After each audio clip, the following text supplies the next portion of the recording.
Boa noite, amada igreja. Sejam todos muito bem-vindos. Tá bom hoje, né? Fresquinho, tranquilo, aquela confusão, não sabe se bota casaco, se vem de manga curta. Eu arrisquei vir de manga curta, mas porque eu estou em casa, né? Depois eu corro ali. Já fiz uma sondagem ali, teve gente que tem no carro, né? Então qualquer coisa corre pro carro. Mas hoje está um clima muito bom, bem agradável, difícil a gente reclamar. Ao menos aqueles que chega essa época, mudança de temperatura, já começa a fungar o nariz, né? Já começa a dizer, ai, começou aquela hora. Aí começa já com as mangas longas, vai com o nariz, e aí aquela função toda, né? Só quem tem rinite sabe como é que é. Gente, é bom a gente pensar sobre essas coisas, por quê? Porque nós todos passamos por isso. São coisas simples, são coisas do dia a dia, que às vezes a gente acha que ninguém passa que nem a gente. Mas aqui nessa igreja, nós somos formados por pessoas, nós somos formados por pessoas diferentes, pessoas com dificuldades diferentes, com facilidades diferentes, lidamos de forma diferente com algumas coisas, mas o nosso padrão sempre deve ser Deus, a forma como Deus espera que a gente reaja ou haja diante dessas coisas. Então, se você quer Deus, você está no lugar certo. Se você quer só a bênção de Deus, então você está no lugar errado. Mas se você quer Deus, aqui você está no lugar certo. Eu quero convidar você a abrir a sua Bíblia nesse primeiro momento no livro de Êxodo. É um livro fácil de achar, é o segundo livro da Bíblia. Livro de Êxodo. Êxodo capítulo 3. A partir do versículo 1, nós vemos já no título, ali de algumas traduções, o seguinte, que Deus fala com Moisés. Eu não vou ler o texto todo, nós já meditamos em um outro momento específico sobre esse texto, mas a ideia ali é que Deus aparece para Moisés, Deus se revela a Moisés. E ele se revela dizendo, o povo estava escravo no Egito, eu ouvi o clamor do meu povo e vou resgatar, eu vou libertar o meu povo. E aí Deus então se revela a Moisés, porque Moisés é o libertador do povo lá do Egito. Mas há um detalhe muito importante aqui. Deus se revela como um Deus santo. Ele diz assim, lá no versículo 6, disse mais, ou melhor, no versículo 5, ele diz assim, não se aproxime, Deus falando para Moisés, não se aproxime, tire as sandálias dos pés, porque o lugar em que você está é terra santa. É terra santa por quê? Porque aquele lugar era especial? Não é simplesmente isso. Na verdade, aquela terra era santa porque Deus estava ali. Isso não quer dizer que hoje nós temos que tirar os calçados dos nossos pés para vir ao culto ou para entrar em qualquer lugar. Não existe nenhum lugar na face da terra que você precisa entrar e tirar os seus calçados, porque senão você vai assim, espiritualmente poluir aquele lugar. Há lugares que faz sentido você tirar o seu calçado. Por exemplo, se você vai entrar na água, vai entrar na piscina, tira os seus calçados. Mas aqui não é essa a questão, aqui não está trazendo uma norma, mas está trazendo um princípio. Tire essas sandálias dos teus pés, Moisés, porque eu estou aqui. E isso faz desse lugar um lugar santo. Tão santo ao ponto de você não poder pisar com os seus calçados. Você não pisa aqui, você não caminha aqui, Moisés, do mesmo jeito que você caminha, do mesmo jeito que você pisa em outras coisas. É mais ou menos Deus dizendo, Moisés, tu está diante de algo que tu nunca viu antes. Moisés, tu está diante de algo que é diferente de tudo. Irmãos, eu creio com todo o meu coração que Deus está aqui. Não no prédio, não na terra, mas Deus está aqui, no meio do seu corpo. Ainda que não tenha lógica a frase que eu vou dizer, eu creio que ela tem um sentido. Se Deus está aqui, devemos tirar as sandálias, não dos nossos pés, mas do nosso coração. Nós precisamos abrir o nosso coração para ver Deus. sermão hoje vai ser sobre isso, nós vamos conversar um pouco melhor.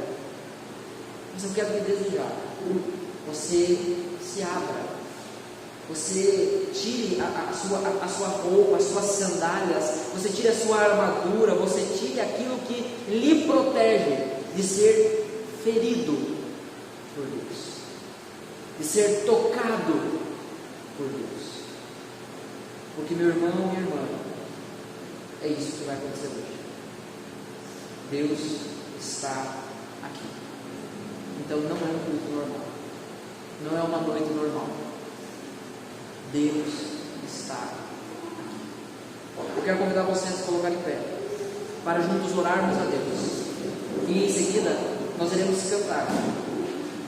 Nós vamos cantar justamente sobre isso. Que Deus é santo. Mas tome cuidado, por favor, para não cantar sobre a santidade de Deus como quem canta sobre a beleza de uma árvore. Tome cuidado, por favor, para não cantar sobre quem Deus é como quem canta sobre as coisas da vida simplesmente. Tome cuidado para não deixar ser levado pela melodia como quem ouve uma música antiga e nostálgica. Tome cuidado. Tire as sandálias dos teus pés, desnude o seu coração, porque esse lugar é santo. Deus está aqui. Senhor Deus e Pai, nós estamos diante do Senhor, diante da Tua presença. Perdoa-nos, ó Deus, porque tantas vezes nós fizemos isso de forma leviana. Mas, ó Deus, nós te agradecemos porque pela Tua graça, pela Tua misericórdia, o Senhor nos chama. O Senhor nos trouxe aqui esta noite para celebrarmos o Teu nome, para podermos cantar sobre a Tua santidade. Ah, Senhor, que a nossa boca seja cheia dessa declaração de louvor, um louvor que é gerado por uma verdadeira adoração, um verdadeiro coração transformado.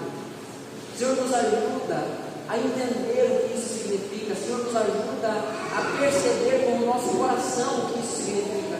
Senhor, nós estamos aqui e clamamos, em nome de Jesus, fala conosco, Senhor.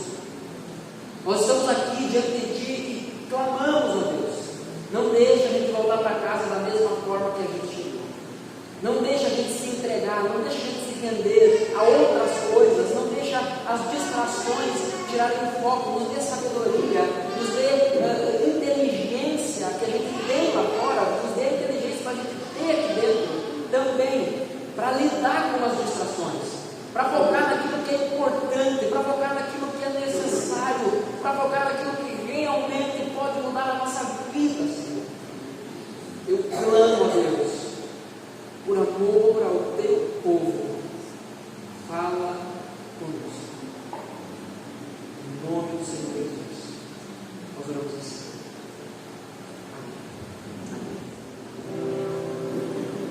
Amém. Amém.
Senhor, nosso Deus, e prostrem-se diante do estrado de seus pés. O Senhor é santo.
algo, essa graça imerecida que parte dele por nós. E a nossa resposta, a única, o que podemos fazer apenas é responder ao Senhor. Esse amor que nos transborda, nos enche. Assim, a beleza desse Cristo, desse amor que nós cantamos, ao que Ele deixou escrito em Sua palavra, essa maravilhosa graça.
Poder que a morte vencer.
abrir o livro, Jesus é digno porque venceu, Jesus é digno porque foi perfeito.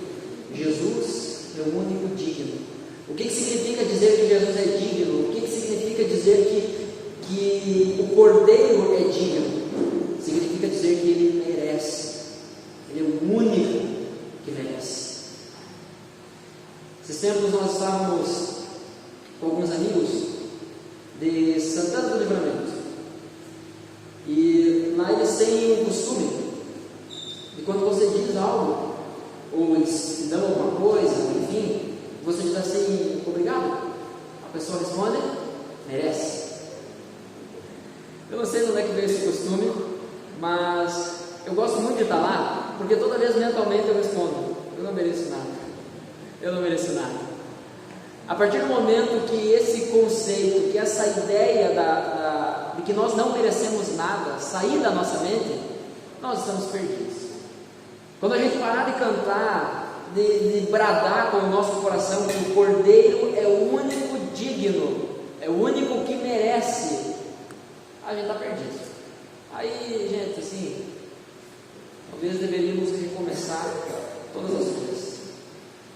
Eu quero convidar você a abrir a sua Bíblia no livro do profeta Isaías, capítulo 6. Abra a sua Bíblia, por favor, Isaías, capítulo 6. Isaías, capítulo 6, a partir do versículo 1, nós faremos a leitura. No ano da morte do rei Uzias, eu vi o Senhor, assentado sobre um alto e sublime trono, e as abas de suas vestes enchiam o templo. Serafins estavam por cima dele. Cada um tinha 6 asas, com 2 cobria o rosto, com 2 cobria os pés, e com 2 voava.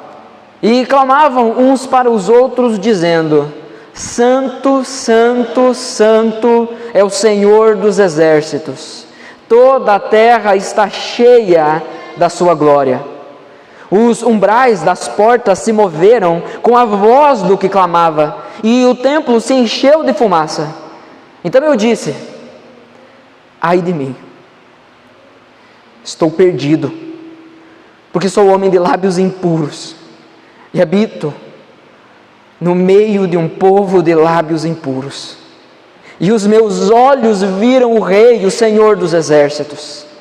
Então um dos serafins voou para mim, trazendo na mão uma brasa viva, que havia tirado do altar com uma pinça. Com a brasa, tocou a minha boca e disse: eis que esta brasa tocou os teus lábios, a sua iniquidade foi tirada, e o seu pecado perdoado. Depois disto, ouvi a voz do Senhor que dizia: a quem enviarei? E quem há de ir por nós? Eu respondi: eis-me aqui, envia-me a mim. Vamos orar mais uma vez? Senhor Deus e Pai, nós estamos diante do Senhor, estamos diante da Tua Palavra. Obrigado porque o Senhor já está falando conosco. Peço em nome de Jesus que saímos daqui impactados com a Tua santidade. O nosso desejo, Senhor, é que o nosso coração queime, anseie, deseje o Senhor, em nome de Jesus. Peço a Deus que o Senhor coloque a sua mão sobre a vida de cada um de nós e se revele a cada um de nós. O Senhor nos ajude a focar naquilo que é essencial.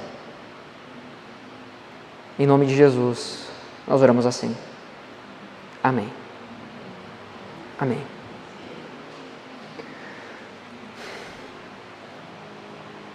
Você já ficou sem luz em casa?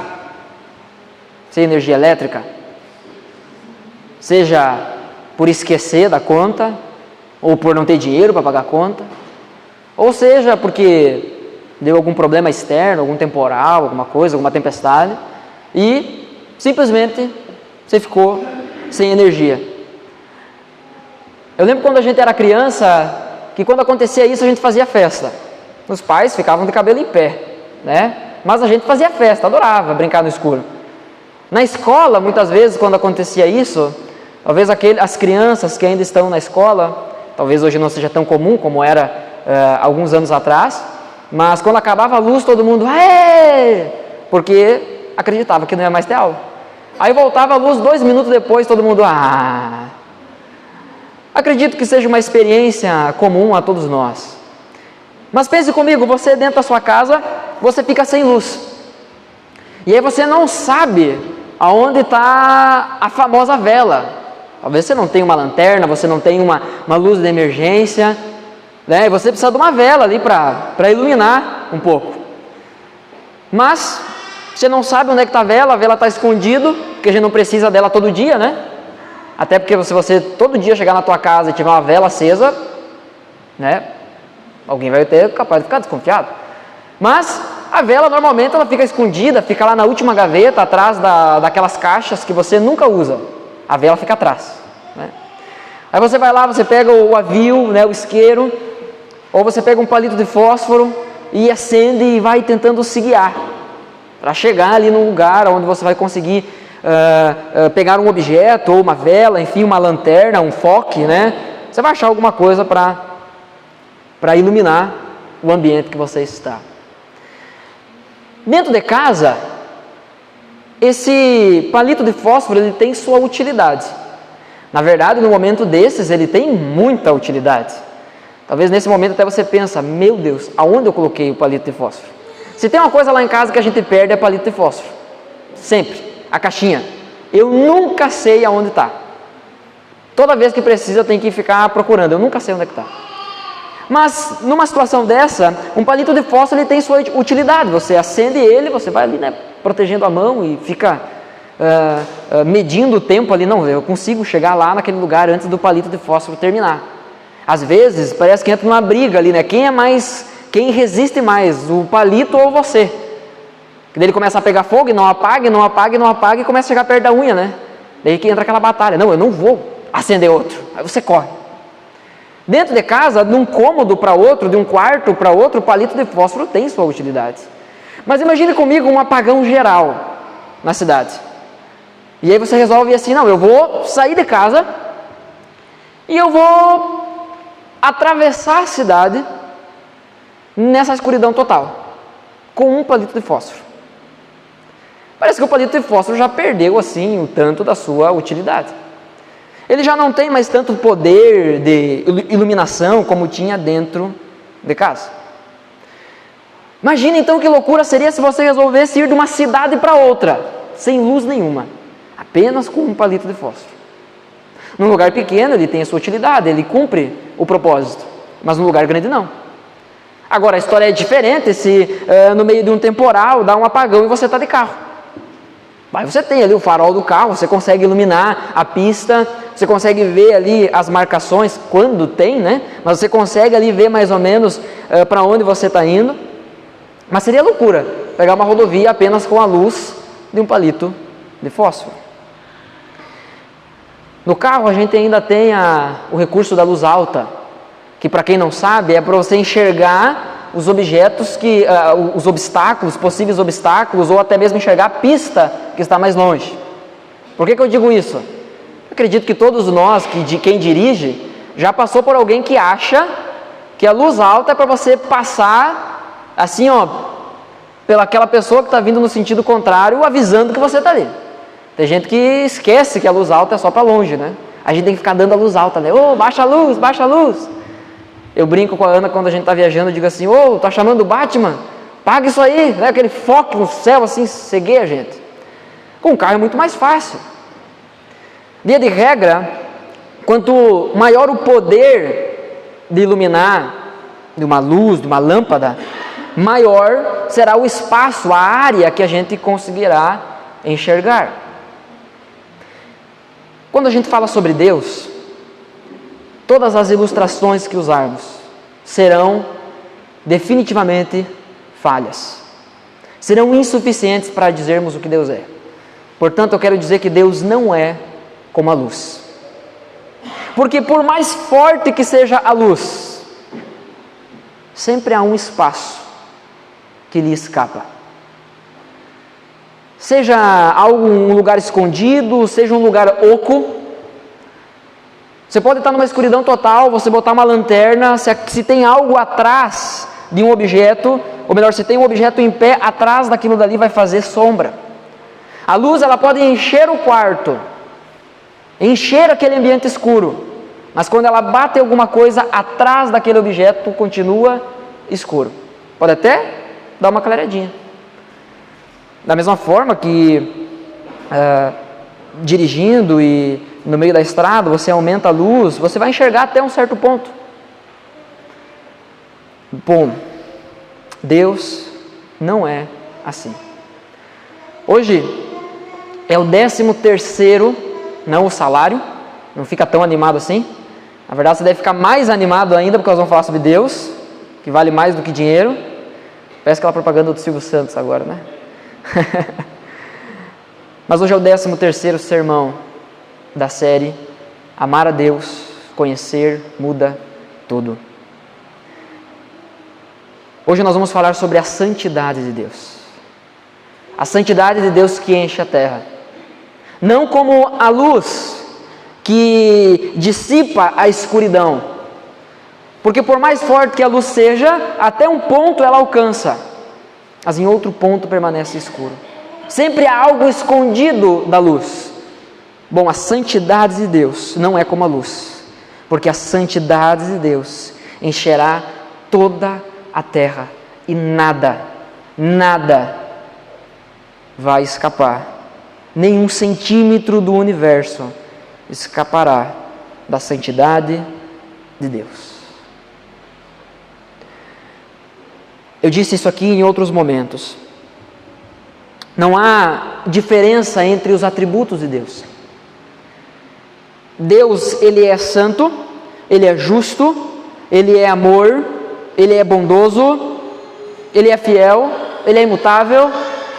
Nós vimos alguns atributos dentro desses 12 sermões até então. Alguns domingos a gente viu um atributo apenas, outros nós vimos 3, outros nós vimos 2. A gente viu alguns. Mas quando nós olhamos para os atributos de Deus, nós não podemos ter em mente que os atributos de Deus são partes distintas de Deus. Deus não tem fidelidade. Deus é fiel. Deus não possui bondade. Ele é bom e derrama a sua bondade. Deus não muda, não comparado a alguma outra coisa. Não, Deus é o próprio padrão da existência. Ele é sempre o mesmo. Quando nós falamos sobre graça e misericórdia, nós precisamos entender primeiro que Deus é justo. Se não entendermos que Deus é justo e por isso, por sua justiça, Ele moeu o Filho dele na cruz, a graça e a misericórdia de Deus não serão valiosas para nós. Se não entendermos que a justiça de Deus precisou ser cumprida na cruz. Jesus morreu pelos nossos pecados, porque os nossos pecados mereciam a morte, a condenação. A boa notícia é que Jesus venceu. Então, se você ama o Deus gracioso e misericordioso, mas não ama o Deus justo, você não ama Deus. Você ama um ídolo. Talvez é alguma coisa muito parecida com Deus, mas não é Deus. Definitivamente não é Deus. É quase unanimidade dentro dos estudiosos sobre os atributos, especialmente, de que Deus não possui diferentes facetas, Ele é tudo isso. Deus não pode ser dividido em partes, Ele é um Deus único. Agora, quando nós chegamos nesse atributo da santidade, há alguns que vão dizer, na Bíblia, nós não vamos encontrar em nenhum momento, Deus é amor, amor, amor. Nós não vamos encontrar em nenhum momento, Deus é justo, justo, justo. Nós não vamos encontrar em nenhum momento, Deus é imutável, imutável, imutável. nós não encontraremos em nenhum momento Deus é fiel, fiel, fiel. Mas nós encontramos na Escritura, Deus é santo, santo, santo. Parece que aqui, nesse atributo, não que Deus seja mais santo do que as outras coisas, mas que nós precisamos chegar com um pouco mais de reverência diante disso. Porque o texto repete 3 vezes, porque o céu declara 3 vezes santo, santo, santo. Não era suficiente dizer uma vez?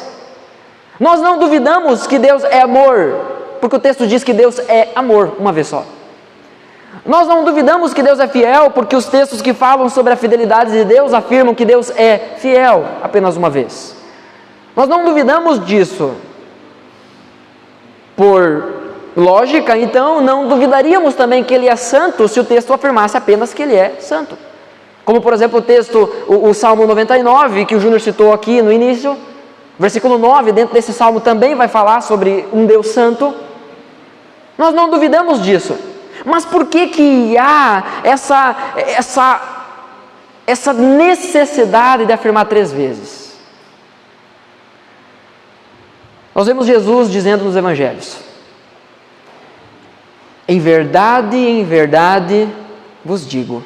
As traduções Almeida, um pouco mais anteriores às atuais que nós temos, vão trazer assim: em verdade vos digo. Nas novas traduções vai trazer em verdade digo. Mas o que está por trás do texto aqui, a repetição presta atenção nisso aqui, está sendo dado uma ênfase nisso. Não é que essa verdade é mais verdade do que as outras, mas isso aqui é como se fosse uma espinha dorsal do que está sendo dito. Então, quando Jesus diz em verdade vos digo, Ele está dizendo: presta atenção que eu estou falando algo aqui, que se vocês não entenderem isso, vocês não vão entender o resto. Indo adiante nesse raciocínio, nós temos esse atributo sendo elevado ao santo, santo, santo. Nós precisamos dar atenção a isso. Você conhece a Deus? Você pode afirmar que conhece a Deus? Você ama a Deus? Porque é impossível amar aquilo que não conhecemos. Para a gente amar de verdade, a gente precisa conhecer. Nós precisamos experimentar. Se nós não conhecermos Deus através da palavra, se não conhecermos Deus através daquilo que Ele se revelou a nós, todos esses atributos que nós falamos, não foi assim: eu acho que Deus é isso. Não. São todos termos que Deus se revelou na Escritura. Se nós não olharmos e procurar conhecer a Deus através da Bíblia, nós criaremos um monstro. Nós criaremos uma caricatura, um personagem. Um Deus que é poderoso, um Deus que é bom, mas talvez um Deus que não é justo. Porque às vezes é um Deus que só beneficia a mim. Nós falamos nisso quando falamos sobre a fidelidade e também sobre a justiça de Deus, que a gente usa esse atributo muitas vezes de forma leviana. Alguém que nos fez mal, sofre algum problema, algum acidente, alguma coisa, acontece algo de ruim com ele. Você olha para aquilo e diz assim: está vendo? Deus é fiel. Não é isso que o texto está dizendo. Percebe como é perigoso nós criarmos Deus apenas com as nossas concepções, com os nossos conceitos? Se não nos debruçarmos diante da palavra dele, nós criaremos um monstro. E o seu Deus é um Deus que no fim das contas não serve para nada. É um Deus até que tem um certo potencial de tornar a tua vida aqui nessa terra mais ou menos boa, proveitosa. Mas no fim das contas, é um Deus que vai junto com você para o inferno, porque é um só Deus e um só mediador entre Deus e os homens: Cristo Jesus. Você conhece a Deus? Você ama esse Deus? O que vem na sua cabeça quando você pensa sobre Deus? Vem essa ideia complexa, grandiosa, gigantesca de quem Ele é? Ou quando alguém te pergunta o que é Deus para você, você diz: Deus é tudo, Deus é meu tudo. Que Deus pequeno esse! Um Deus que é tudo, não é nada. Muitas vezes nós nos escondemos atrás dessa postura piedosa, nós nos escondemos para mascarar a nossa falta de conhecimento de Deus. Nós afirmamos que o amamos sem conhecer. E isso é impossível. Jesus ensina que nós devemos amar a Deus com todo o nosso coração. Isso significa amar a Deus de verdade. Amar a Deus com tudo o que somos, com tudo o que temos, com tudo o que produzimos, com tudo o que sonhamos, com tudo o que esperamos. Nós devemos amar a Deus com tudo isso. E se tiver mais, com mais isso ainda. É por falta de conhecer a Deus que quando aquelas situações que amassam todo mundo, amassam a gente também. É por não conhecer a Deus que nós reagimos com ira diante de algumas circunstâncias. É por não conhecer a Deus, é por não amar a Deus, que nós não cremos que Ele pode fazer o impossível, para a glória dEle. É por não conhecer a Deus que nós somos maridos ruins. Não é porque você teve um pai ruim, porque você teve um exemplo ruim, isso contribuiu? Sim, e muito. Mas sabe por que você é um marido ruim? Porque você não conhece a Deus. Sabe por que você é uma esposa ruim? Porque você não conhece a Deus. Sabe por que você é um pai ruim, uma mãe ruim, um filho ruim? Porque você não conhece a Deus. É por isso. Nós precisamos parar de esconder, de nos desculpar, na tentativa de nos justificar. Sabe por quê? Que você não ouve Deus?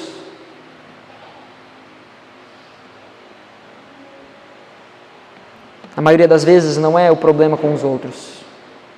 O problema é com você. Enquanto você não assumir isso, meu irmão, as coisas vão continuar do mesmo jeito. Uma desgraça.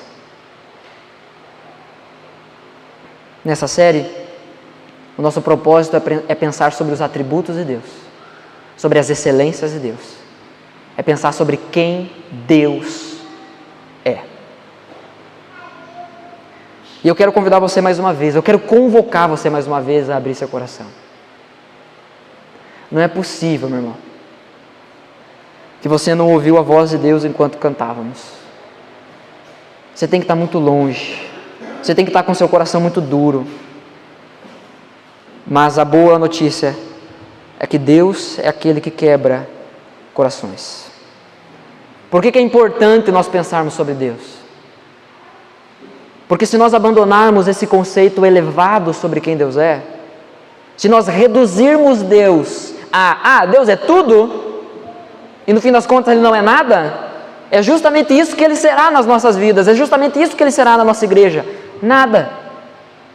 Aí a nossa adoração, o nosso louvor, cai o padrão.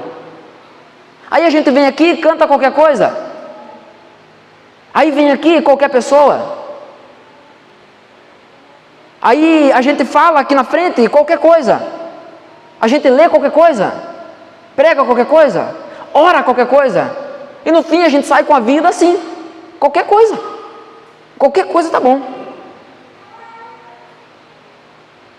Se nós abandonarmos um conceito elevado sobre quem Deus é, da mesma forma, vai declinar na nossa igreja o nosso padrão de adoração, o nosso padrão moral, a nossa vida pessoal com Deus, tudo vai cair junto. Se nós entendermos que esse Deus é um Deus santo, santo, santo, nós vamos nos relacionar com Ele e oferecer a Ele aquilo que Ele merece, aquilo que Ele é digno. Mas se Ele for qualquer coisa serve. Mas nós queremos conhecer a Deus e sermos transformados por Ele. assim nós iremos amá-lo da maneira que ele merece. Como? Com todo o coração. A santidade, a exemplo da graça, da misericórdia, a exemplo da justiça, a exemplo da sabedoria, a exemplo da bondade, são atributos comunicáveis de Deus. O que isso significa? Que Deus comunica esses atributos com a sua criação. Deus compartilha esses atributos com a sua criação. Deus compartilha conosco esses atributos. Não na sua totalidade, nós nunca seremos santo como Deus é. Nós nunca seremos bondosos como Deus é. Nós nunca seremos graciosos, misericordiosos como Deus é. Porque se fôssemos, seríamos Deus e nunca seremos Deus. Mas há uma parcela, há um aspecto da sua, aqui nesse caso, santidade, que Deus divide conosco. Mas para entender isso melhor, eu quero trazer aqui, de forma objetiva e simples, uma definição do que é santidade. Uma tentativa de definir o que é santidade. Santidade de Deus. Deus é completamente puro. Dizer que Deus é santo é dizer que Deus é puro. Dizer que nele não há maldade. E a ele, diante dele, nenhuma maldade fica em pé. Nenhum pecado permanece. A santidade dele é o completo oposto do pecado. E se esse Deus é santo, e ele é um Deus infinito, ele é um Deus infinitamente santo. Ele é um Deus santo, santo, santo. Sabe qual é o nosso problema? Que quando nós pensamos sobre santidade, a primeira coisa que a gente pensa é como eu devo agir. E não como Deus é santo. Até mesmo na tentativa de ser piedoso, até mesmo na tentativa de ser gospel, de ser crente, a gente inverte as coisas. Porque em primeiro lugar nós deveríamos olhar para Deus e depois para nós. Mas a gente olha para nós primeiro. Se nós não estivéssemos numa série sobre os atributos de Deus, e eu escrevesse lá, gente, nós vamos falar sobre santidade. Talvez a primeira coisa que a gente ia pensar realmente, esses jovens aí, estão tudo perdido. Querem tudo ir para a cama antes do casamento. Esses jovens aí, estão tudo perdido. Realmente, a gente tem que parar de pecar, a gente tem que andar em santidade. Mas na verdade, a primeira coisa que tinha que vir na nossa mente é santo, santo, santo. É o Senhor dos exércitos. Toda a terra será cheia da sua glória. E depois disso, nós devemos pensar como nós iremos andar. O texto de Isaías, essa experiência pessoal de Isaías, tem muito a nos ensinar. E essa experiência pessoal de Isaías não está aqui por engano, não está aqui por acidente. Eu quero pedir que você acompanhe comigo, Isaías 6, do texto, versículo 1 até o versículo 8. Na primeira parte, eu vou dividir esse texto em 3 partes. Na primeira parte é do versículo 1 até o versículo 4, para quem está anotando, e isso ajuda depois a mentalizar melhor. Então, do versículo 1 até o versículo 4, nós temos a visão do Senhor. A primeira frase que diz é: no ano da morte do rei Uzias. O rei Uzias era um rei muito querido pela nação. Porém, nos seus últimos anos de reinado, ele se desviou, ele profanou o templo. O templo, que podia ser acessado apenas pelo sacerdote, ele entra no templo para oferecer sacrifício. Não é essa a questão que eu quero dar ênfase. A questão é que Uzias estava doente já há um bom tempo. Ele foi rei, se eu não me engano, por mais de 40 anos. Se não for mais do que 50 anos. Eu não lembro a informação precisa aqui agora. Mas ele foi rei muito tempo. E ele era um rei querido, ele era um rei bom, pelo menos até um ponto do seu reinado. Algumas pessoas lamentaram e sentiam saudade do rei Uzias.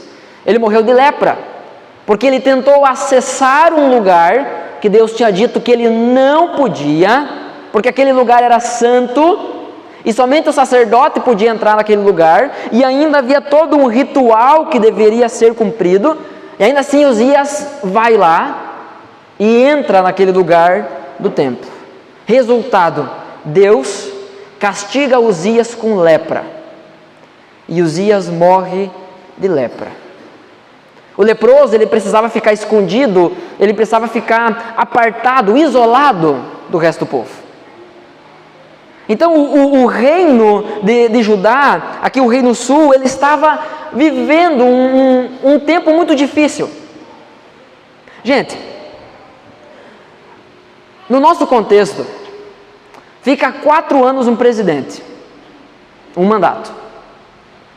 Se esse cara ou essa mulher não se reelege, entra outro ou entra outra.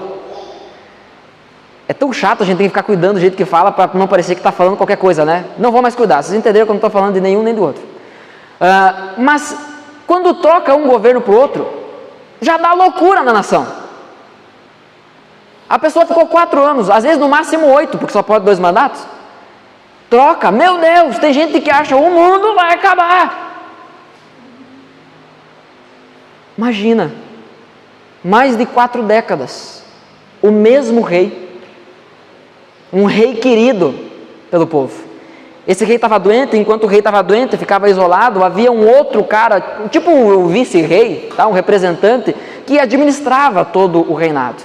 Mas Uzias estava lá, vivo. As coisas, de certa forma, ainda aconteciam da forma de Uzias.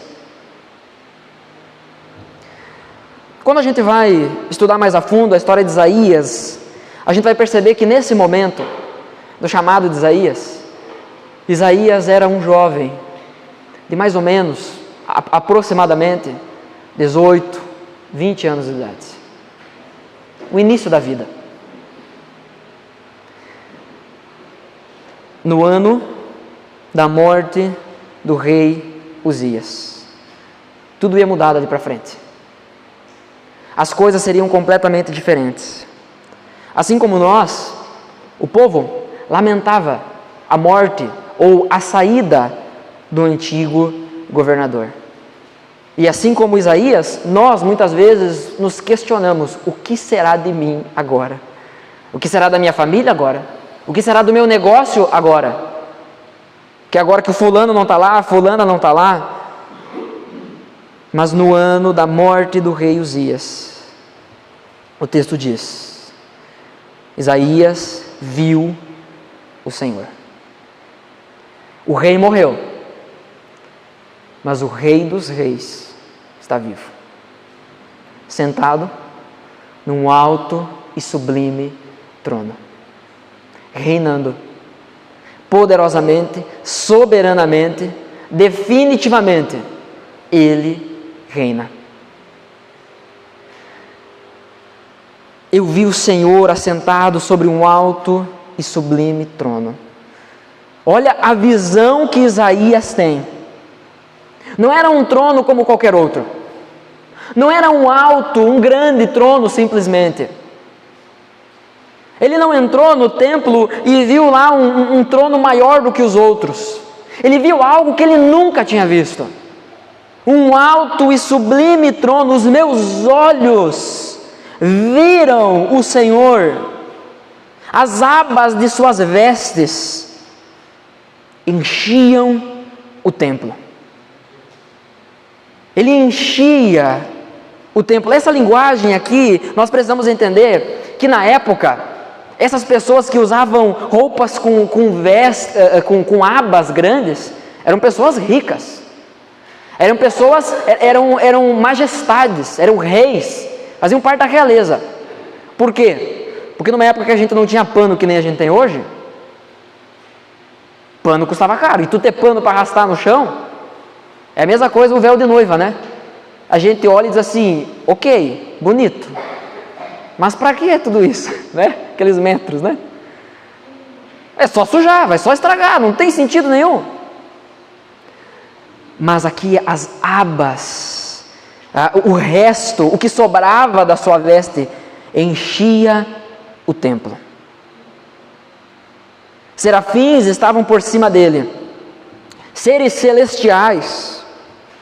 Há quem diga, eu não vou entrar aqui nessa questão, mas que os serafins seriam o mais alto escalão dentro do exército celestial.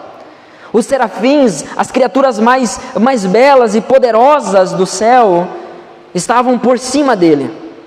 E essas criaturas poderosas, cada um tinha 6 asas. Imagina um bicho com 6 asas. Com 2 eles cobriam o rosto, com 2 cobriam os pés, e com 2 eles voavam.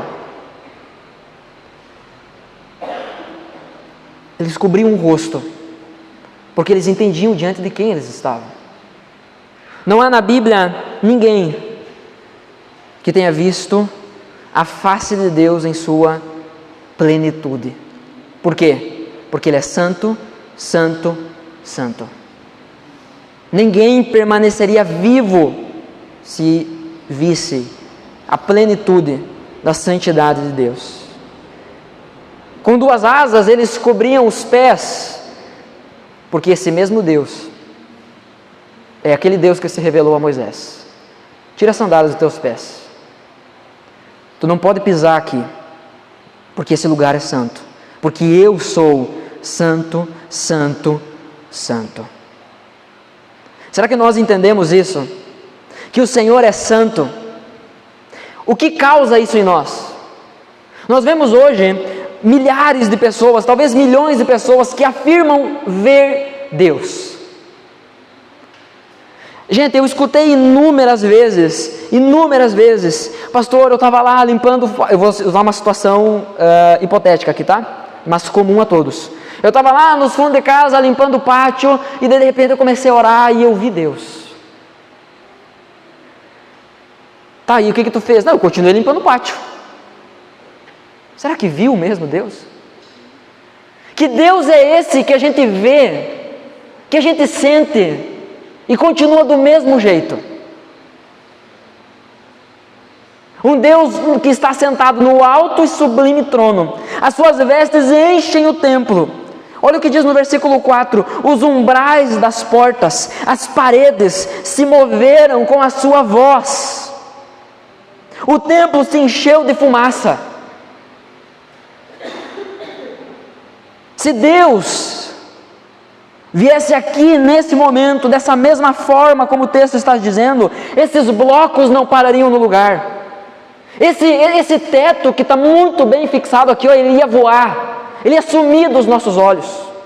Essas tesouras aqui, elas iriam ser entortadas, o chão iria se abrir, porque não é possível Deus estar em um lugar e aquele lugar não ser abalado. Então tome cuidado quando você diz que quer ver Deus. Tome cuidado quando você afirma que viu Deus. Entenda, Ele é santo, santo, santo. Cuidado o jeito que você chega diante dEle. Tire as suas sandálias. Cubra o seu rosto. Porque você e eu não somos dignos. As paredes tremeram. Nós vemos a partir do versículo 5 que não foi diferente com Isaías. E aqui está o segundo ponto. Do versículo 5 a versículo 7. Ai de mim. Nós vemos hoje muitas pessoas afirmando que viram a Deus e continuam agindo do mesmo jeito. Eu estava lavando o carro e aí eu vi Deus. Eu botei assim, fui enxaguar o carro e aí bateu o sol e fez um arco-íris. Eu vi Deus. E daí eu continuei lavando o carro, porque estava com horário. Que Deus é esse, gente? Que Deus é esse que a gente está afirmando que está vendo? que a gente vê e não muda nada na nossa vida? Que Deus é esse que você afirma que vive dentro de você, mas ainda assim o pecado continua sendo docemente acariciado? Que Deus é esse que é o único digno de receber toda a honra, todo o poder e toda a glória, mas é um Deus que aparentemente não se incomoda em viver dentro de um coração egoísta, que ama mais a si mesmo, um coração hipócrita, que ama mais a sua imagem, aquilo que as outras pessoas estão vendo, um coração avarento. Que Deus é esse? Segundo estatísticas, os evangélicos, a população de evangélicos aumenta cada vez mais em solo brasileiro e no mundo todo, mas em solo brasileiro especificamente, cresce exponencialmente. Mas sabe o que as estatísticas também apontam? Que cada vez mais pessoas, mais crentes, pessoas que se dizem crentes, são analfabetos bíblicos, não conhecem a Deus. Tem muitas experiências que afirmam vir de Deus, mas não conhecem o Deus da Bíblia. Não sabem dizer o que significa graça, não sabem dizer o que significa misericórdia, não sabem dizer o que significa justiça, que são assuntos basilares na nossa fé. São pessoas, aquelas pessoas que dizem quem Deus é. Ah, Deus é tudo para mim. Ai de mim, diz o versículo 5. Isaías vê Deus e ele diz: ai de mim, eu estou perdido. Eu estou perdido por quê? Porque ao redor de mim o mundo está perdido? Sim, mas em primeiro lugar, porque eu sou um homem de lábios impuros. Ai de mim, eu estou perdido porque eu sou um homem de lábios impuros. Será que você não tem sido aquele tipo de gente que olha para o mundo e diz assim: o mundo está perdido mesmo, é daqui para baixo, só vai piorar? Mas você não entende que você é a causa disso? Que o problema do mundo é o seu coração?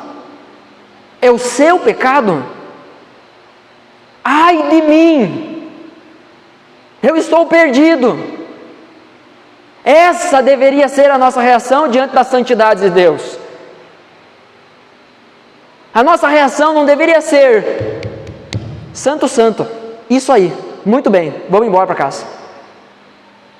Ah, gente, que a santidade de Deus encha os nossos corações, para que antes de sair falando ai dos outros, como Isaías faz posteriormente, nós possamos dizer: ai de mim. Antes de dizermos ai do meu marido, ai da minha esposa, ai da minha igreja, nós possamos dizer: ai de mim, porque eu sou um homem, porque eu sou uma mulher de lábios impuros. E o que significa isso? Que Isaías era só um cara que falava palavrão? Vai te arrepender se tu fica falando palavrão, em nome de Jesus. A Bíblia nos ensina que a boca fala o que está cheio, o coração. Se você não consegue achar outra palavra para se referir a uma situação extrema da sua vida, tem que ser aquela palavra, aquele palavrão, você tem um problema, meu irmão. Você tem um problema. Primeiro, vai ler os Salmos e ver como é que a gente reage diante das situações mais extremas. Não é falando palavrão, não é dando soco, não é gritando.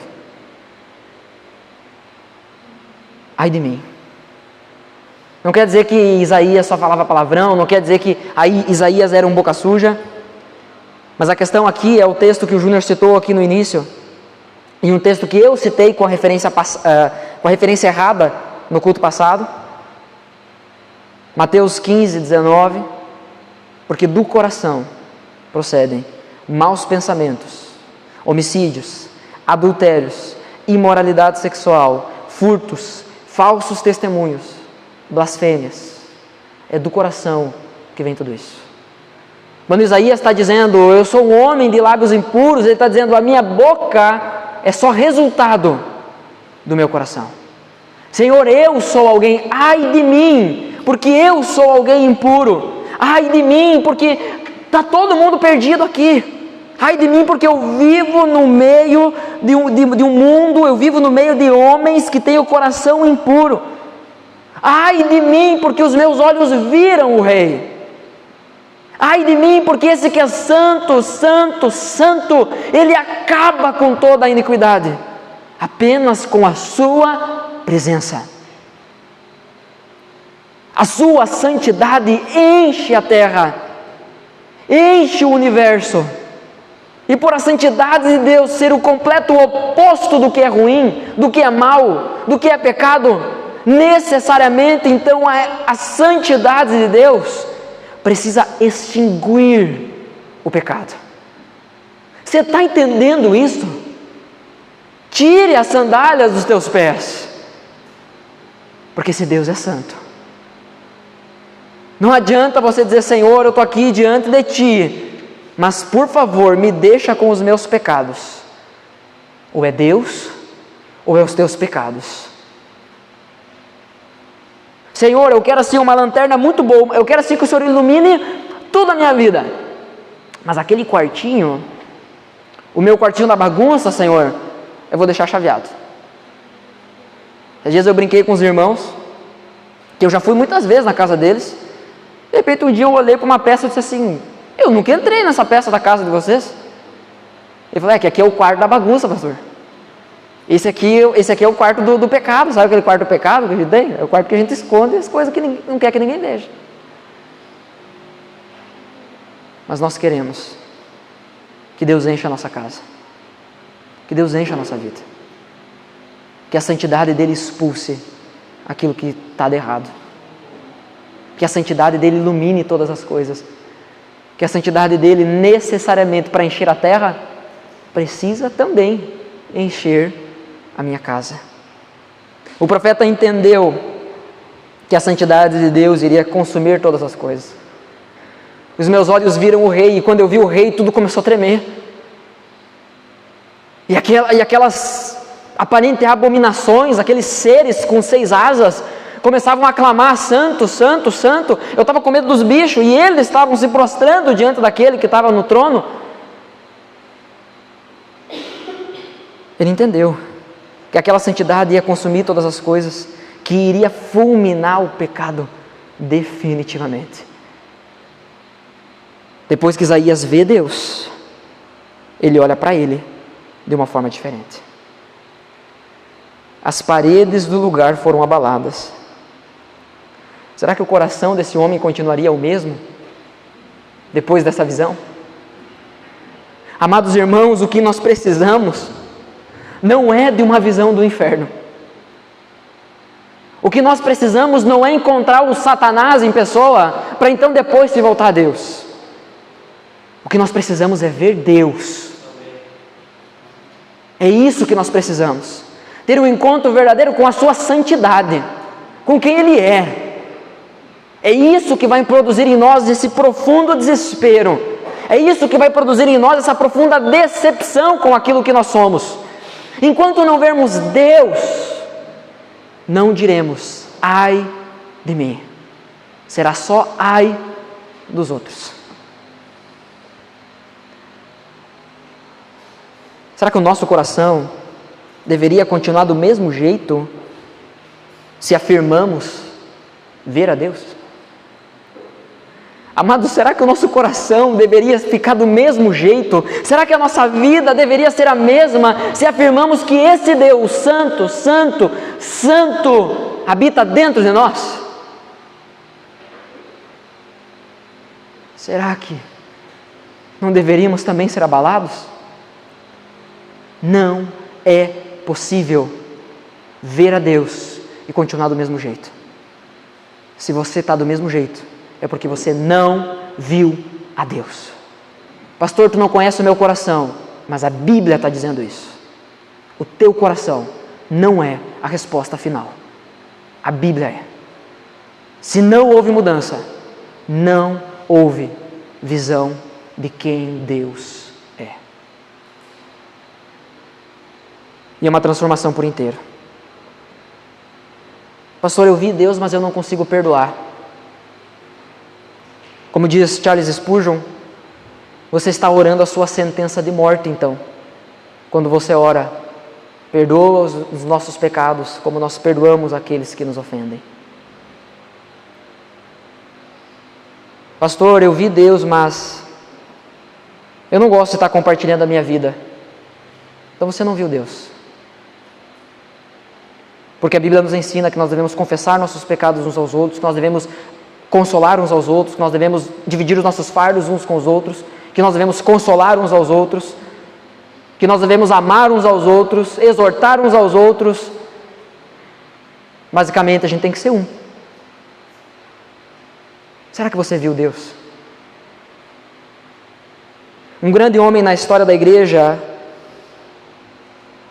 eu não vou saber pronunciar o nome dele de forma correta, mas eu posso depois colocar lá no grupo algo nesse sentido, mas George Whitefield, alguma coisa assim, ele vai dizer, ele foi um cara que se levantou, e na época dele, ele foi um dos primeiros homens que começou a pregar para crentes o novo nascimento.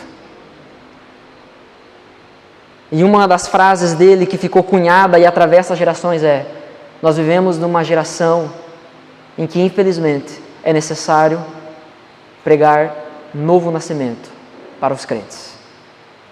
Porque muitas vezes aqueles que estão afirmando que são crentes não viram a Deus. Tiveram um encontro com o poder de Deus, mas não com quem Deus é.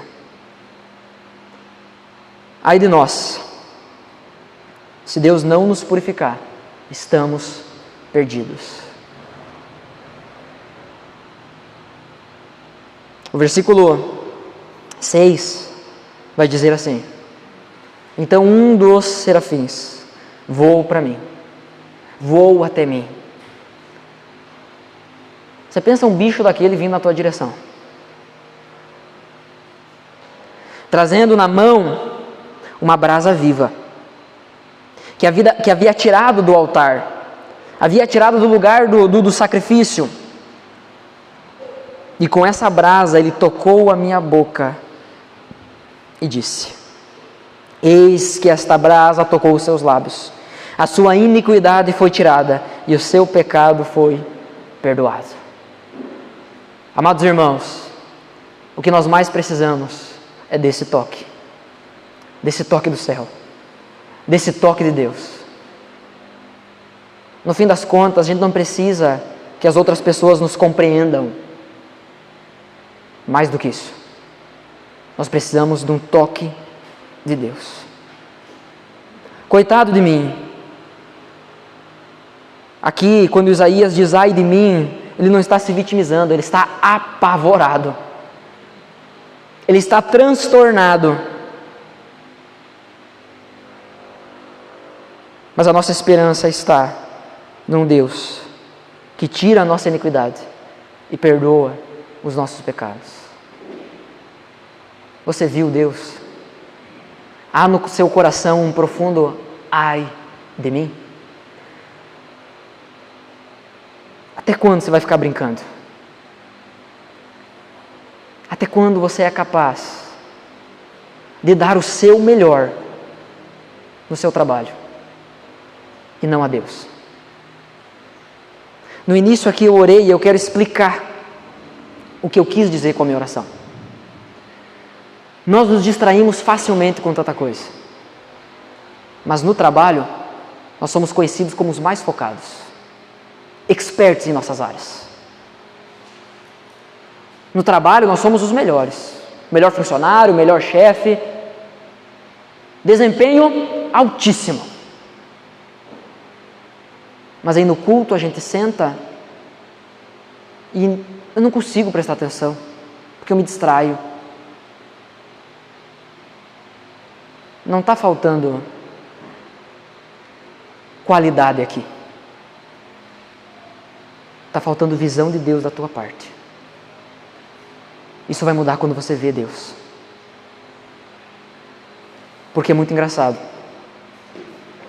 Depois do culto, nós temos dois tipos de pessoas.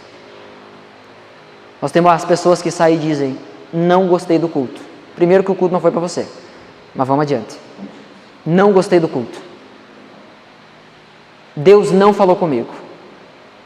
A palavra foi ruim. Os louvores péssimos. Júnior,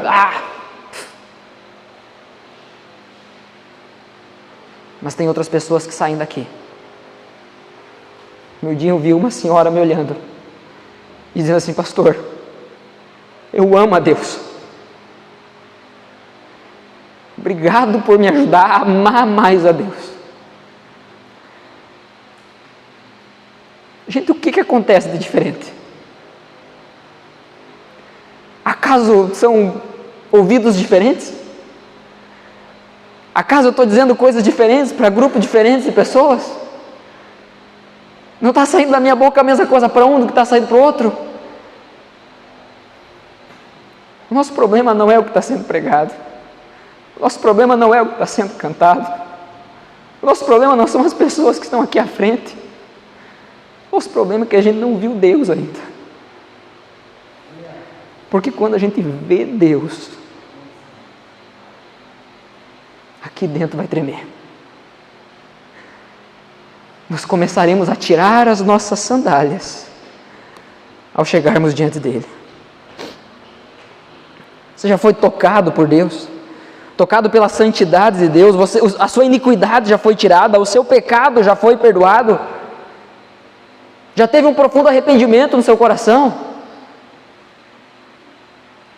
Ou ainda assim, depois de ouvir tudo isso, você está decidido a ignorar e a continuar o mesmo?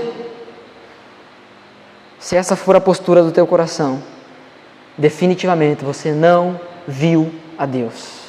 E você não conhece a Deus.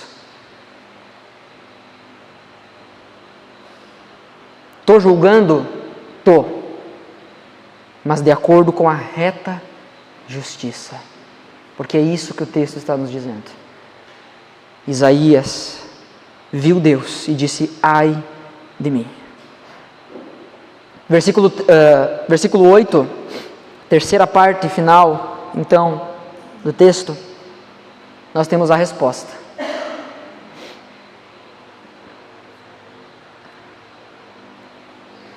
Depois disso, ouvi a voz do Senhor que dizia: a quem enviarei?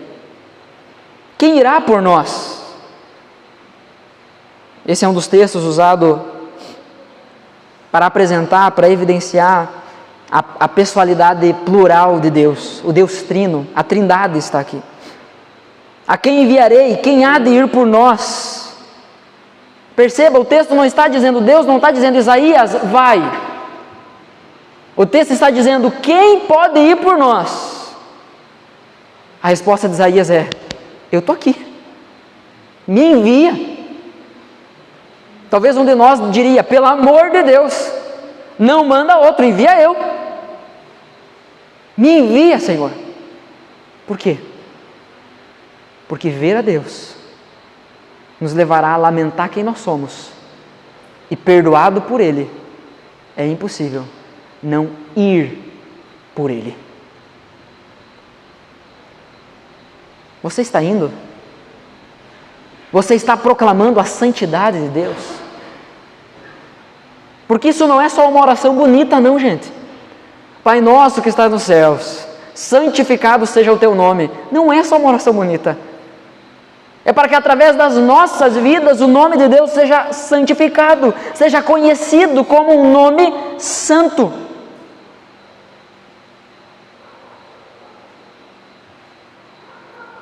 Será que nós estamos dando essa resposta? Uma vez que a santidade de Deus toca Isaías, toca o profeta, ele não consegue ficar mais do mesmo jeito. Entrou no templo um profeta jovem, temeroso, preocupado com a morte do rei, mas sai dali alguém enviado pelo Rei dos Reis, alguém cheio de fé e coragem. Você viu a Deus? A verdade é que um homem de lábios impuros não pode dizer sinceramente: Santo, Santo, Santo, sem ser um hipócrita. Nós cantamos Tu és santo, nós lemos Tu és santo, nós oramos Tu és santo, nós afirmamos Tu és santo. A gente até está convencido que crê de fato que Ele é santo. Mas enquanto o nosso coração não for purificado, é por isso que há um enfoque aqui nos lábios de Isaías. Porque enquanto aqui dentro não for santo, não for santificado por Deus, o que sai da nossa boca, ainda que sejam as palavras, nunca será verdade. Pese as suas palavras e analise. Pese as suas palavras e coloque diante de Deus. Será que eu realmente posso dizer com sinceridade: Santo, Santo, Santo, sem estar mentindo, sem estar sendo um falso? Cuidado onde você pisa, meu irmão. Porque se você chegar de qualquer jeito diante da santidade de Deus, ela vai te fulminar. Porque Deus é santo. Alguém em crise, com medo do futuro, agora se coloca à disposição e clama, pede. Deus não pede para Isaías, ele pede: me manda, Senhor. Eu quero ser a resposta disso. Esse povo aqui está com o coração impuro, está com os lábios puros. Bom, isso porque eles ainda não te viram, Senhor. Mas eu, como alguém que te viu, vou mostrar para eles quem Tu é. Me envia, Senhor, por favor, me envia. Eu não posso ficar quieto, eu não posso ficar calado. Senhor, me envia. Me deixa falar, Senhor. Eu quero falar que Tu és santo, Senhor. Eu quero pregar que Tu és santo, Senhor. Eu não quero mais me esconder, eu não quero mais me envergonhar. Eu quero falar que Tu és santo. O verdadeiro servo de Deus vai, porque seu coração se move em amor e desejo pela santidade ser conhecida a todos. Sabe uma das evidências de que você viu a Deus? É que você quer que os seus amigos também vejam. Sabe por quê? Porque ela é demais só para você. Ela enche o templo, ela enche a terra, ela balança o templo, as paredes, os umbrais das portas, ela abala tudo isso. Isso é demais para ficar só com a gente. Se não há em você um profundo desejo, se não há em você um movimento para pregar a santidade de Deus, você não viu a Deus. Então assuma isso. Senhor, eu não te vi. Senhor, eu não conheço a Tua santidade. Senhor, eu sou uma farsa. Porque há tanta coisa errada em mim. Pois bem, diante de tudo isso, nós precisamos entender: Deus é santo, completamente santo, completamente separado de todo o mal. Ele não é tentado pelo mal, nele não existe nenhum mal, pelo contrário, o mal em sua presença desaparece, é consumido pela sua santidade. Ver a Deus, portanto, experimentar a Deus é provar da sua santidade. Assim, é impossível permanecermos intactos diante dele. É impossível dizer: Deus, nessa área Tu não mexe. É impossível você dizer: Deus, essa área eu não quero ser tratado. Sabe o que isso significa? Que você não viu a Deus. Ah, pastor, se Deus aparecer para mim do mesmo jeito que apareceu para Isaías, é claro que eu vou me render. Bom, o servo é tu e não Deus. Deus não faz as coisas do nosso jeito. Deus disse que iria se mostrar. Deus disse que iria tratar as nossas vidas, que Deus iria revelar a sua multiforme graça, que Deus iria dispensar os seus dons através da igreja. Então cuidado, quando o seu irmão chega a você, com amor, com graça, com severidade contra o pecado, tentando te corrigir, tentando te ajudar, e você se fecha. Porque com a boca você está dizendo que quer ser tratado por Deus, mas com as suas atitudes você está dizendo que não. E sabe o que isso significa? Que você não viu a Deus. Porque tem uma porta, tem um quartinho do pecado, que você não está deixando a luz entrar. É impossível permanecermos intactos diante dele. Deus vai mexer em você. As paredes do templo se abalaram. A gente também vai. Não vai continuar a mesma coisa. Não pode continuar a mesma coisa. Ele vem para abalar quem somos e para nos tornar o que Ele quer. Esse é o resultado da santidade de Deus na nossa vida. A iniquidade será retirada. O pecado perdoado. Mas isso quando você tiver um encontro verdadeiro com a santidade de Deus. É Jesus quem nos ensina na sua oração, ensinando-nos a orar, que o nome de Deus deve ser santificado. E isso vai acontecer através das nossas vidas, quando proclamarmos que Ele é santo. Mas lembre-se, a boca fala o que está cheio o coração. Nós nunca conseguiremos dizer com verdade, santo, santo, santo, se o nosso coração primeiro não tiver gritado, ai de mim, estou perdido.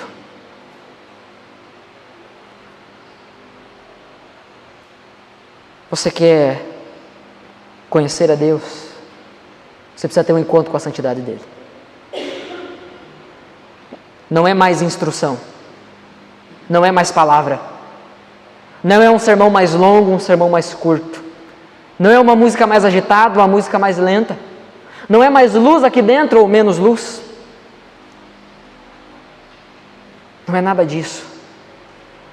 A nossa maior necessidade é ver a Deus, a nossa maior necessidade é ter um encontro com a sua santidade. E assim como Paulo, quando se encontrou com Jesus, nunca mais foi o mesmo. A minha oração é que você nunca mais seja o mesmo. Eu quero orar com você nesse momento. Quero convidar você a fechar os seus olhos. Nós iremos responder a esse sermão de duas formas.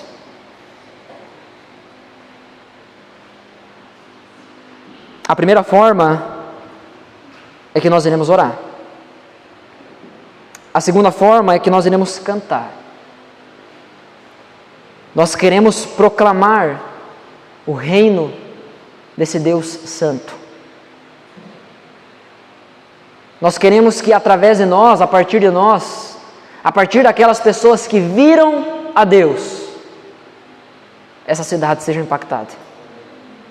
A gente pode sair daqui que nem tagarela, gritando, santo, santo, santo. A gente pode sair daqui que nem uns tagarelas, só falando, vem para a igreja, vem para a igreja. Jesus te ama, Jesus te ama. A gente pode sair daqui e gastar nossa vida falando isso. Mas se o nosso coração não for transformado, nada vai adiantar. Então, meu irmão, não importa quantas pessoas você botou para dentro dessa igreja. O que importa é o quanto a santidade de Deus invadiu o teu coração. Responda essa pergunta com sinceridade diante de Deus. Você viu a Deus? Se você viu a Deus, como você continua do mesmo jeito?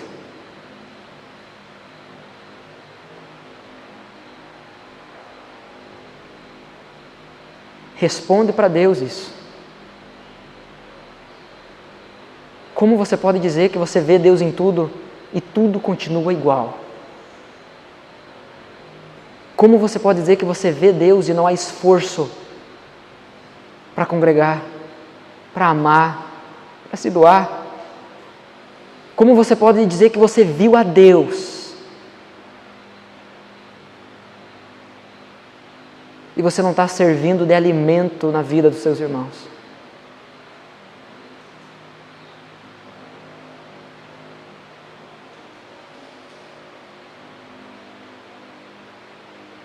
Se a sua resposta é que você viu a Deus, a sua postura agora deve ser de lamento. Ai de mim, Senhor, porque os meus olhos viram o Rei. O Senhor se revelou no meu coração. Mas mesmo assim, eu tenho lugares na minha vida que eu estou acariciando os meus pecados. Mesmo assim, Senhor, eu estou usando as circunstâncias como desculpa para minha covardia, para minha omissão. Ai de mim, Senhor. Ai de mim, Senhor, porque eu não oro mais pelos meus filhos. Ai de mim, Senhor, porque eu estou mais preocupado com o quanto vai entrar na conta, se eu vou ter dinheiro para comer amanhã. Eu estou mais preocupado com isso do que estou preocupado com a Tua santidade em Te conhecer. Ai de mim, Senhor, porque eu sou capaz de ler inúmeras notícias e artigos sobre todo tipo de assunto. Eu estudo sobre máquinas, eu estudo sobre gente, eu estudo sobre ciências, mas eu não sou capaz de ler a Tua palavra. Ai de mim, Senhor, por afirmar que Te conheço e continuar do mesmo jeito. Ai de mim, Senhor, por afirmar que Te conheço e não declarar isso publicamente. Ai de mim, Senhor, eu estou perdido. A boa notícia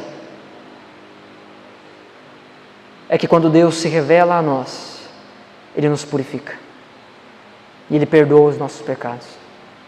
E Ele nos transforma para que nunca mais sejamos os mesmos. Ele chega a nós e diz: tira a sandália dos teus pés. Não dê mais nenhum passo.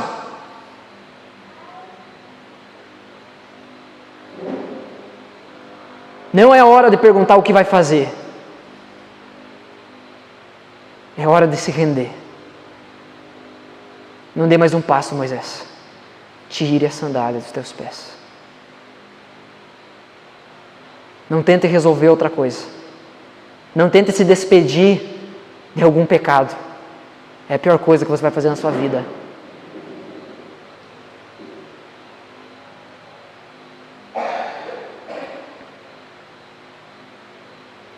Se você hoje está aqui com a convicção de que nunca viu Deus, eu vou orar nesse momento para Deus se mostrar a você.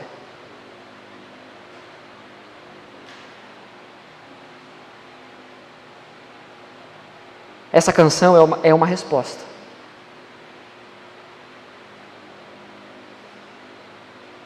Enquanto os irmãos se preparam para conduzir-nos nessa canção, eu vou orar por você. Eu vou orar por você que diz que viu a Deus, mas tem áreas na tua vida que a santidade é como uma luz, que ela entra em alguns lugares, mas em outros não. Eu vou orar para que você se arrependa e abra o seu coração, abra todas as portas do seu coração, para que Deus entre, para que a santidade de Deus encha todo o teu ser. E isso serve para todos que estão aqui, a começar por mim. Então, enquanto nós cantamos, você que entende que viu Deus, mas tem se fechado para a santidade dele encher todo o seu ser, eu quero convidar você a se colocar em pé enquanto cantamos. Mas entenda, não se esqueça, você se colocará em pé diante daquele que é santo, santo, santo. Não faça isso de forma hipócrita. apenas se levante para demonstrar de forma exterior aquilo que o seu coração está dizendo. Não se levante porque outra pessoa levantou, mas porque você entende que viu a Deus e que nada mais pode ser o mesmo. A segunda pergunta, não fica olhando para as pessoas ao teu redor, não é esse o momento. É você e Deus agora. A segunda pergunta, a segunda questão aqui é para você que entende. Eu nunca vi Deus.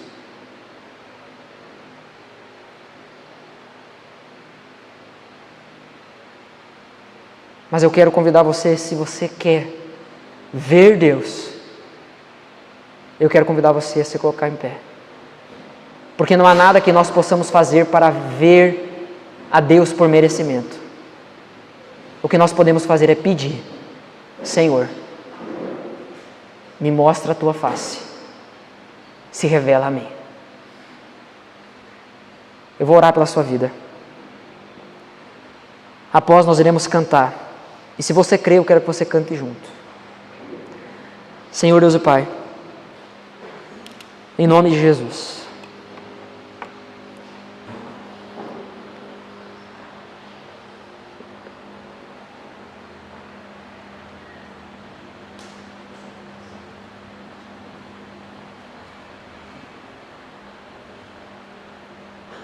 é diante da tua santidade que nós estamos.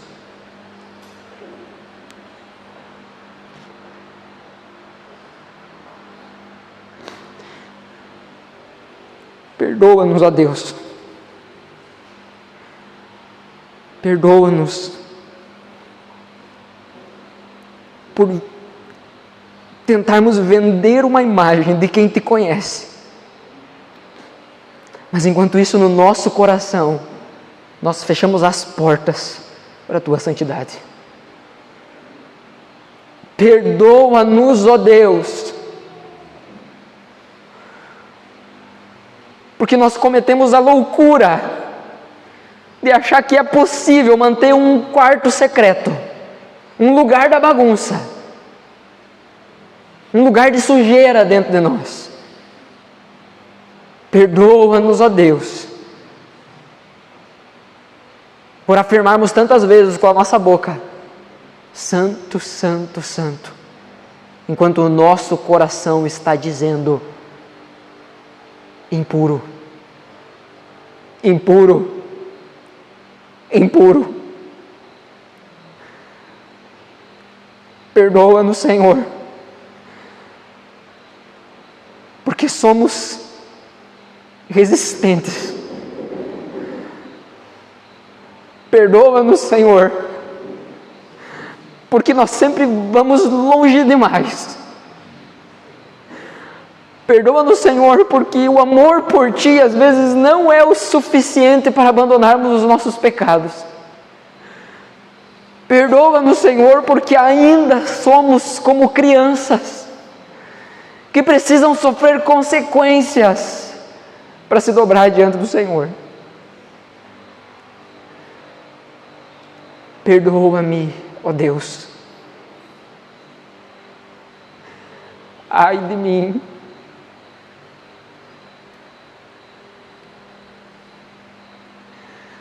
Ai de mim.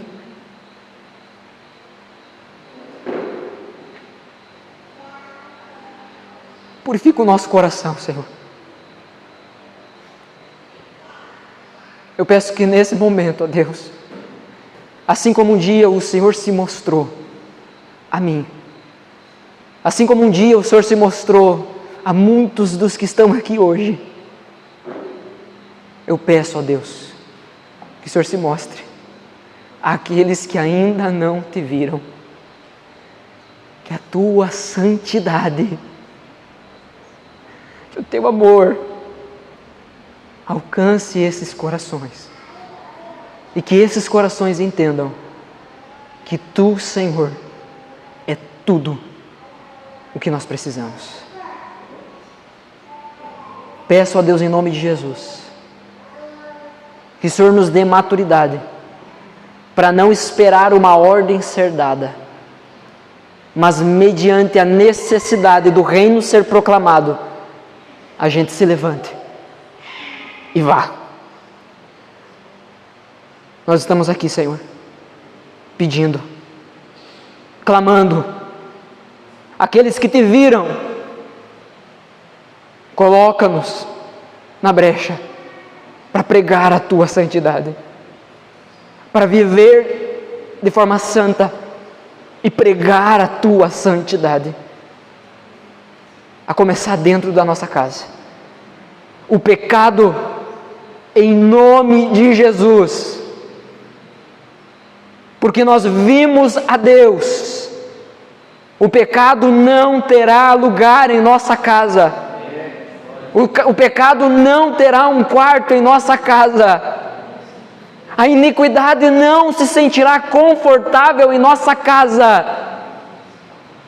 porque Tu está aqui, Senhor, em nome de Jesus. Nos acorda para isso, aviva os nossos corações, Senhor, desperta-nos para a Tua santidade.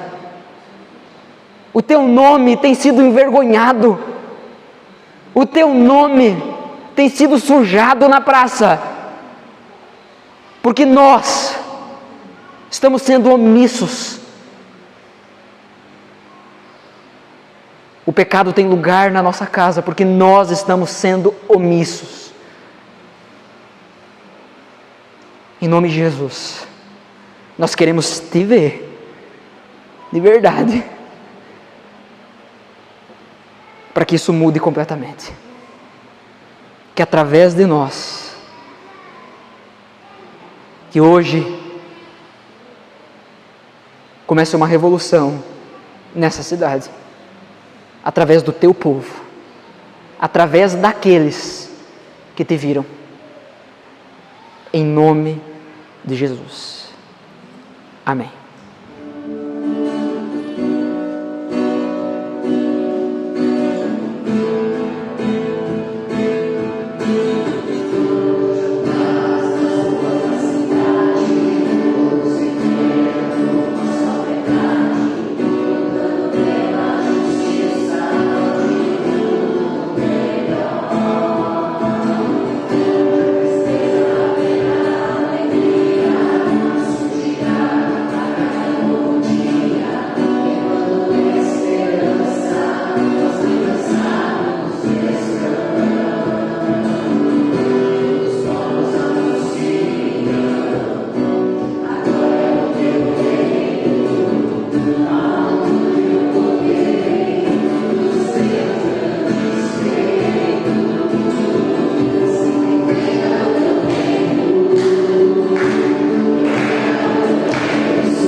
Amém.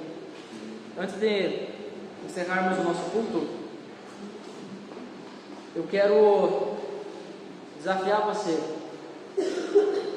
que essa noite, entendeu? Eu preciso ver a Deus. E eu quero convidar você a vir aqui à frente. E nós iremos orar especialmente pela sua vida. Alguém assim essa noite?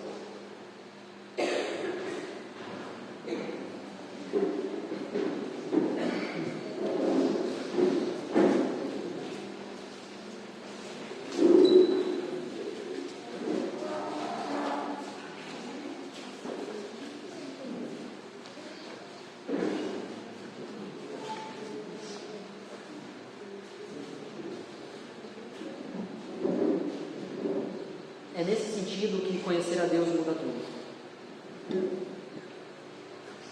Uma vez que formos tocados pela sua santidade, as coisas não podem mais ser as mesmas. Deus é um Deus bondoso, que quando nós pedimos, de acordo com a vontade dEle, Ele nos dá. É isso que você quer, meu irmão?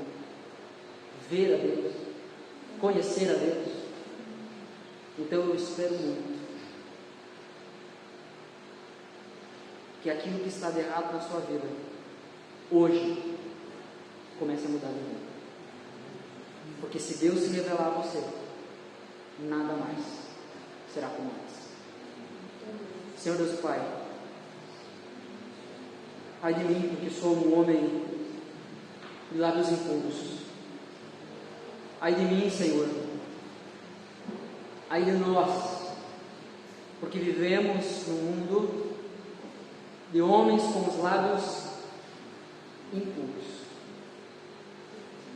pessoas que fogem de Ti, pessoas que preferem outras coisas ao Senhor. Mas, Senhor, essa noite nós estamos aqui pedindo, nós queremos ver a Tua santidade.